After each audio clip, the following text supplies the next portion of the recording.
Let's take you back now to one of our top stories tonight, that war between Israel and Hamas, with the Israelis condemning Hamas's horrific attacks on innocent people on October 7th as war crimes, as people in Gaza even are pointing their fingers at Israel, accusing Israel of committing war crimes against them with those retaliatory strikes after the attack.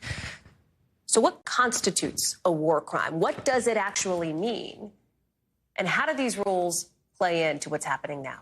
Our NBC News senior legal and investigative correspondent Cynthia McFadden takes a look in tonight's breakdown, and we want to warn you, some of what's covered in this story are disturbing.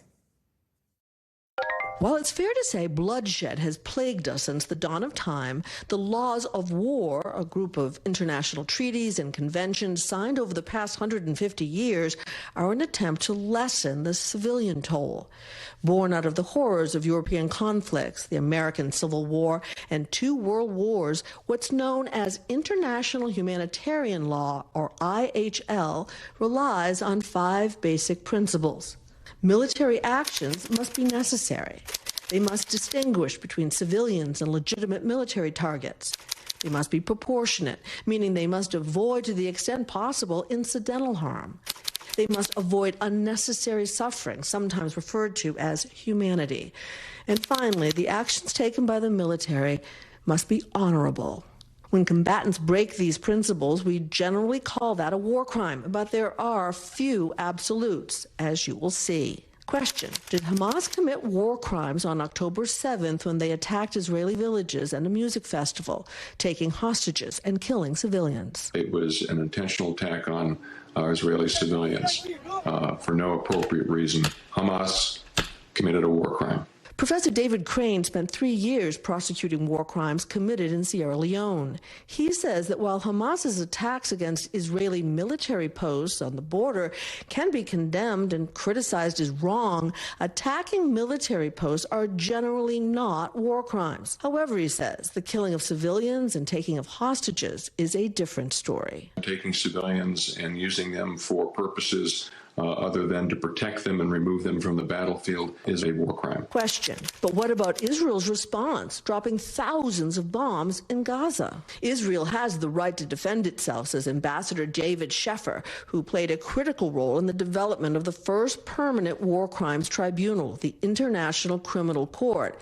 However, Israel has to try to follow the principle of distinction, namely distinguishing between civilians and armed Hamas militants. Those are decisions where you should have a military lawyer involved. Question: if Israeli airstrikes hit civilian buildings, is that a war crime? Schools and hospitals cannot be targets, says Ambassador Sheffer, but there are exceptions. If it were a hospital building that had almost no patients in it, but actually was housing 300, Hamas militants, then sure. I mean, that's a legitimate military target. Question: Israel cut off food, water, medicine, fuel, and electricity to all of Gaza. Is that a war crime? Both experts say blockades are legal, but there are limits. If Israel said we're going to temporarily blockade so that we can try to get the hostages back, well, then that is still lawful. But they took it one step further and said we're going to do this blockade to basically starve them out. That's wrong. Question: final advice from the experts? As Israel seems poised to launch a ground war, and as humanitarian observers from the UN say there is no longer anywhere for civilians to stay safe in Gaza.